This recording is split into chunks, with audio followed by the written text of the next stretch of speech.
There lived a man named Nnadi in a small village called Ukwuoma.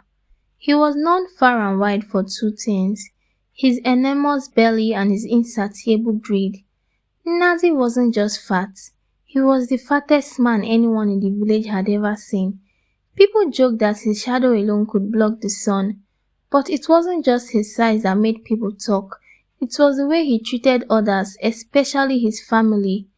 Nnadi had a wife, Adaoma, and three children: Obinna, the eldest son; Chinwe, the clever daughter; and little Nkem, who was too young to understand her father's stingy ways. While other fathers in the village were kind and generous, Nnadi hoarded every grain of rice, every drop of palm oil, and every piece of meat as if they were gold. At home, the pot of soup was his treasure chest. Before anyone could eat, he would carefully count the pieces of meat in the pot. 1, 2, 3, 10 pieces, he would mutter, licking his lips. Then he would take 7 pieces for himself, leaving only 3 for Adelma and the children to share. If you chew your food properly, it will feel like you have eaten more. Nnadi told his children one night as they stared at the tiny portions on their plates. "But Papa, I'm still hungry," little Nkem cried. "Hungry? Ha! Hunger is a sign of good health," Nnadi laughed, patting his massive belly. "You should thank me for teaching you to endure." At first, Adaoma tried to reason with him. "Nnadi, the children are growing. They need food to be strong." But Nnadi always had an excuse. "Strong? Did I eat much as a child? Look how big I turned out," he would say, ignoring the fact that his size came from years of overindulgence. Adaoma soon realized that arguing with Nnadi was like trying to squeeze oil from dry sand. So she found other ways to care for her children. Sometimes she would sneak out to the farm and hide extra yams under her wrapper, cooking them late at night when Nnadi was snoring. The villagers weren't blind to Nnadi's ways. At every gathering, they whispered about him. "Have you heard what Nnadi did?"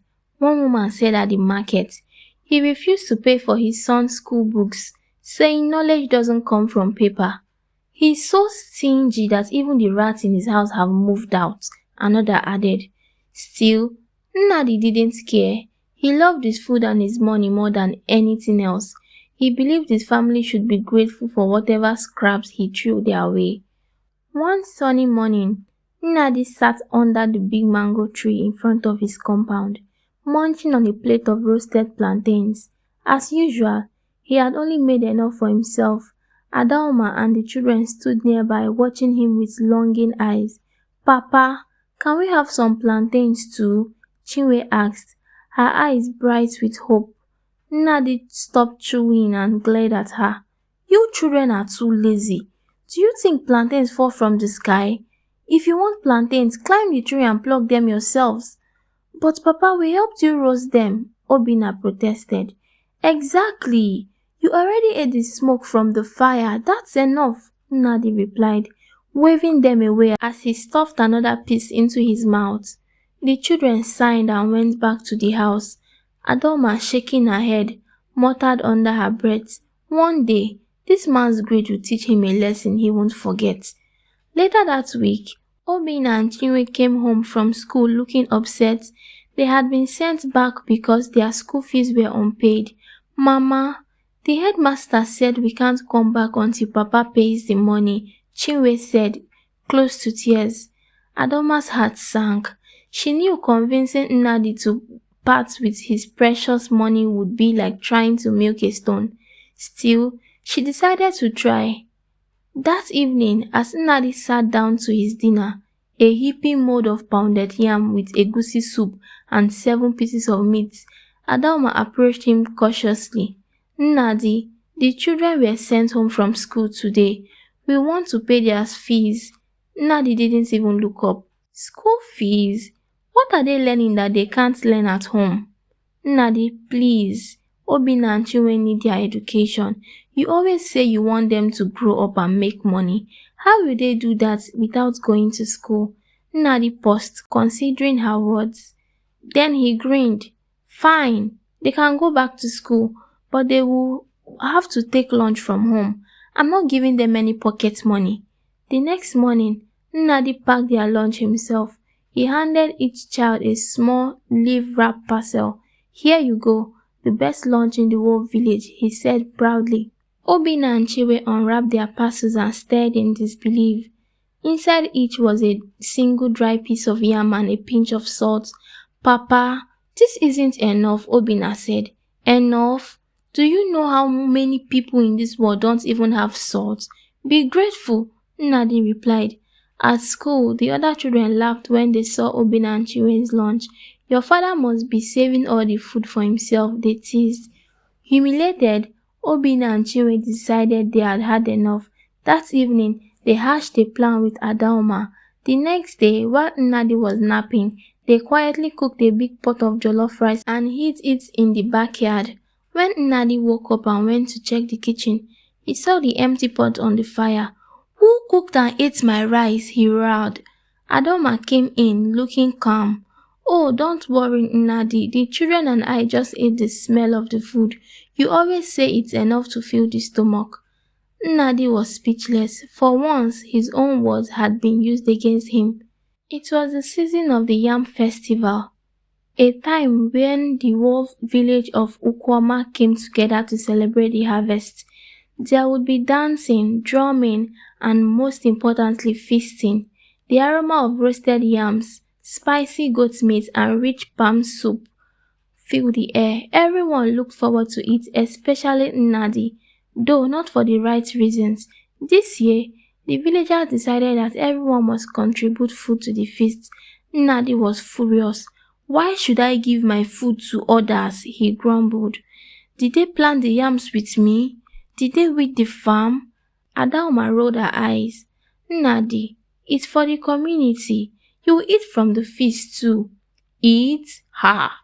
By the time these greedy villagers finish eating, nothing will be left for me.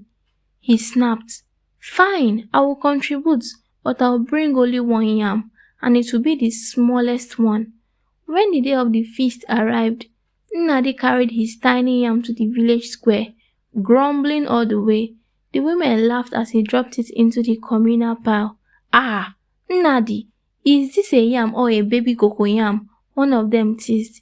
Leave me alone, Nnadi barked. At least I brought something. As the feast began, Nnadi was the first in line to serve himself. He piled his plate high with rice, soup, and meat until it looked like a small mountain. Nnadi, don't you think you should leave some for others? The village elders asked, raising an eyebrow. Leave some? Have I not contributed my yam? This is my reward, Nnadi replied, marching to a corner to devour his meal in peace. But just as he was about to take his first bite, disaster struck. A goat, attracted by the smell of the food, charged at him. Nnadi tried to protect his plate, but in the struggle, the entire mountain of food spilled onto the ground. The villagers burst into laughter. Ah, Nnadi, even the goat knows you are too greedy. Humiliated, Nnadi stormed off, vowing never to attend another feast. Back at home, Adaoma and the children couldn't stop laughing as they heard the story from their neighbors. Papa, even the goats couldn't stand your greed, Obina teased. Nnadi glared at him but said nothing. For once, he had no clever response. However, Nnadi's troubles were far from over. After the Yam Festival, Nnadi became the talk of the village. This infuriated Nnadi.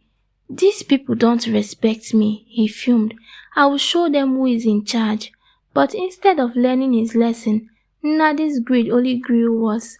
He started locking the family's food in a wooden chest, carrying the key around his neck. Every evening, he would dish out tiny portions for his wife and children while he ate like a king.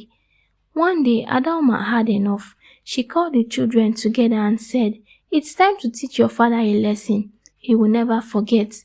That week, the village announced a wrestling match to celebrate the arrival of the new moon. It was a tradition for men to compete, and the winner would receive a live goat and a sack of yams.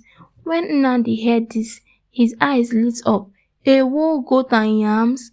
That's enough food to last me a month. But Papa, you haven't wrestled in years, Obina said. Who needs practice when you have my size? Nnadi boasted, slapping his massive belly. No one can beat me. The day of the match arrived. The whole village gathered at the wrestling ground. Nnadi strutted in, wearing a loincloth that barely fit around his enormous waist. The crowd cheered, not because they believed he would win, but because they knew this would be entertaining. Nnadi's opponent was Chika, a lean but muscular farmer known for his speed and strength. As the match began, Nnadi charged at Chika like a bull. The ground shook under his weight, but Chika was quick. He dodged, letting Nnadi stumble past him. Again and again, Nnadi tried to grab Chika, but his belly kept getting in the way. The crowd roared with laughter. Nnadi, use your belly as a weapon, someone shouted. Frustrated, Nnadi decided to sit on Chika. Let's see him escape this, he thought.